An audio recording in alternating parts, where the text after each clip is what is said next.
everybody, it's your girl. You know, these HD cameras, you can see everything.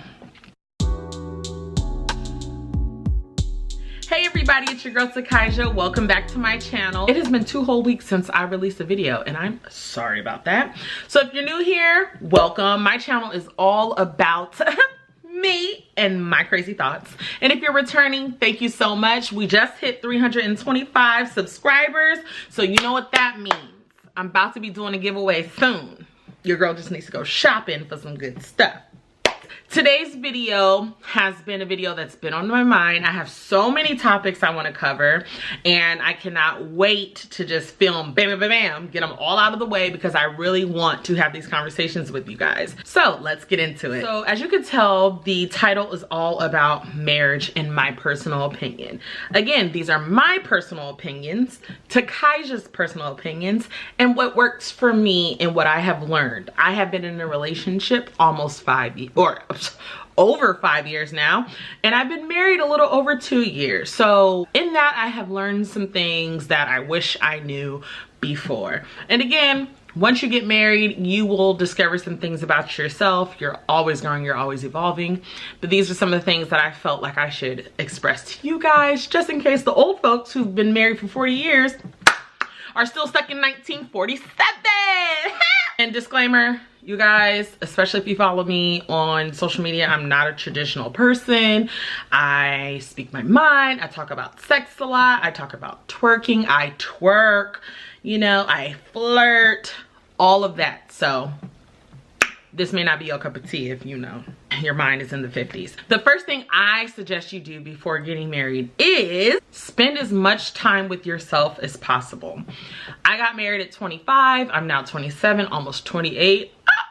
But I don't think I spent enough time alone or single to really figure out what it was that I wanted in a relationship. I had so many experiences that I still needed to experience before marriage, and I hopped from one relationship to the next, and I never gave myself time to kind of figure out what makes me happy, who am I, what type of person am I, what type of wife do I even want to be. Is that a commitment that I can carry on long term? So I highly suggest you spend as much time with yourself before committing to someone else, because once you join together, technically, I don't even want to say technically, but you become one. And when you become one with someone, if you don't have anything to bring to the table, or if you have not established who you are, you're going to easily be engulfed in that other person's oneness. And instead of it being a culmination of the both of you, it's just that person. So spend as much time with yourself as possible. Number 2, y'all, date, have sex, do all the nasty stuff before you get married. This is my biggest one, you know, because I didn't really do this. And now I'm seeing how it's affecting me because I didn't do that. Yeah, you know, religion kind of puts a stop on having a hoe phase. I'm a huge advocate for having a hoe phase. And having a hoe phase doesn't mean to necessarily have sex, but date. Figure out what type of people you like, what attracts you, what gets your gears, you know, going a little bit. Because once you're married, I mean, traditionally, that's supposed to stop, the dating. You're supposed to date each other for the rest of your lives. Cool, whatever, bam. Even though they don't do that in nature, but just saying, whatever. If you get a good amount of experience as far as people, and you have the opportunity to truly learn how people operate and work, you would be surprised at how helpful that will be in your marriage. I'm so big on strengthening your interpersonal skills before you enter a marriage, because you're with this person literally for the rest of your life, if that's what you so choose to do. And it's really important to me that I'm able to confidently say, this is what I want. I have experienced everything I needed to, and that path and that journey led me directly to you. Really taking the time out to figure out what attracts you to your partner, or what attracts you to people in general. And when it comes to sex, I highly suggest you do what you gotta do if you're being safe. Only because, again, traditionally, when you say you're getting married, you're probably gonna be with that person either for the rest of your life or for a very long time.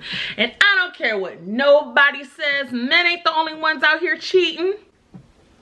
I'm telling y'all, there are so many wives, and check my DMs, who are unsatisfied with their sex lives. But traditionally, women are taught to lower their voices, not say anything, and to put up with. Hell no. If you go out there and you do it, and if you go out there and you really experience many people, and I don't want y'all to think like I'm trying to advertise being a HOE, even though, hey, do you. I do not judge at all. I just really want people to really experience people. There are 7 billion people in this world, and you mean to tell me one size is gonna fit me for the rest of my life? Anyways. Ooh, let me stop because I'm gonna get in trouble, y'all. Let me stop. But yes, have as much sex as possible, date as many people as possible, live your life, go on dates, get some free food, ladies, you know, get your pleasure. Because the statistics about women's pleasure, they're sad. They make me want to cry, so do it. The third thing, please define what the vows mean to you and your partner. Yes, there are traditional vows from the Bible, and I said the traditional vows, but we really had to break them down line by line to determine what that meant for us. So in sickness and in health may not mean the same thing to me as it means to you. It is so important for me to get the message out that you have to make your own definitions of things in your own relationship. There's no one size fits all.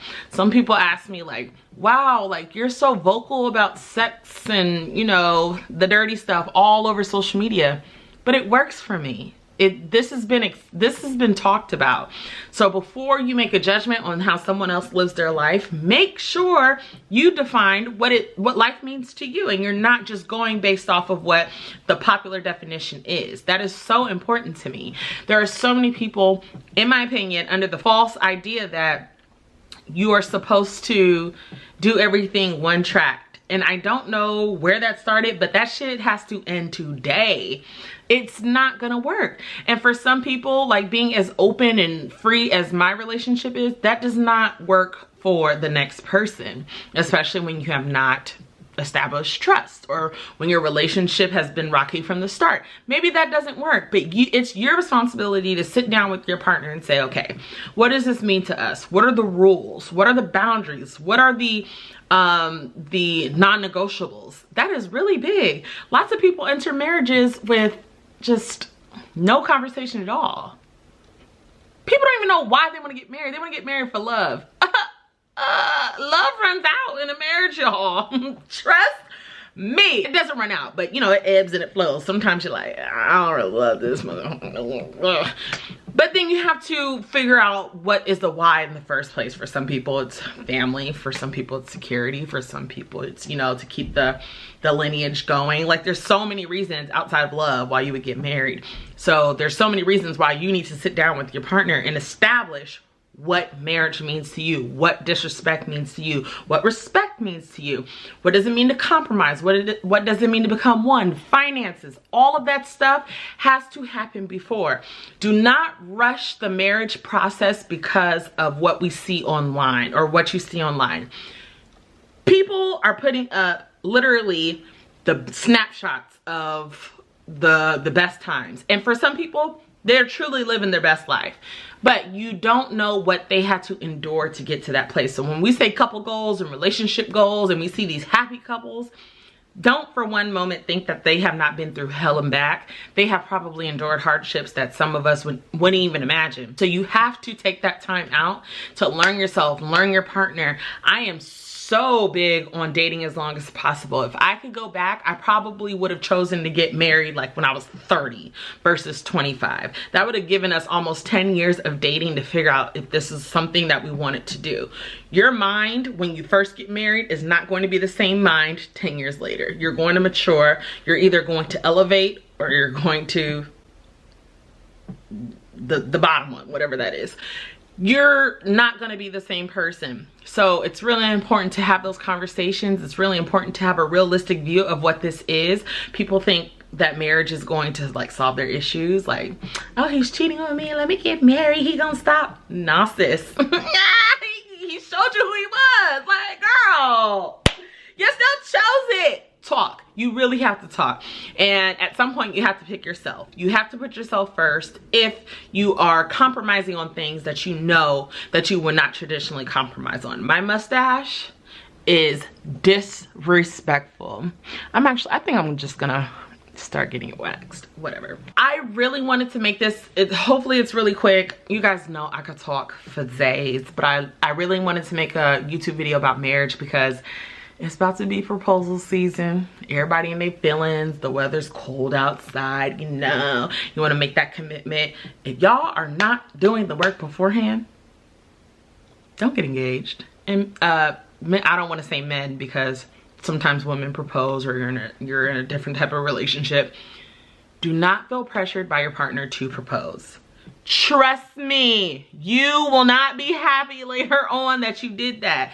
At the end of the day, you're your own person. You have to make your own decisions and figure out what's best for you.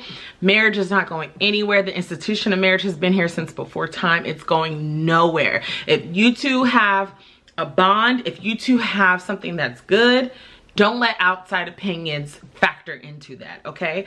Maybe it gets a little bit more intense once kids enter the picture, but at the end of the day, you can still choose to do what works best for you. Not have to do anything that you don't want to do, okay? There's so many more young people getting married. Again, I got married at 25. I'm a millennial, so I'm happy to see all these young, fresh couples getting married. But I'm also seeing marriages dissolve after like a year or even 6 months. And you could have saved that time and that money if you had done the work. Counseling. Please go to counseling beforehand. If you have lots of childhood trauma, deal with that shit right now. Trust me, I have so much trauma that I'm dealing with and I'm going to always deal with it. But there are certain things that I probably should have had in order before marriage was a thing. I just wanted to make that quick video, you guys. I hope you like it. I hope you give this video a thumbs up. I really want to start doing different types of videos. I know you guys, some people like the vlog, some people like the sit down videos, some people like the trying to conceive videos. Let me know. My channel is not about one thing. Again, my channel is about whatever comes to my mind. I am gonna do some update videos. I'm probably gonna do a small series about relationships and sex because I love talking about it. So let me know what you guys want to hear. Like, I'm here for y'all. Like duh, y'all here for me, I'm here for you. All right, have a good day, you guys. Bye.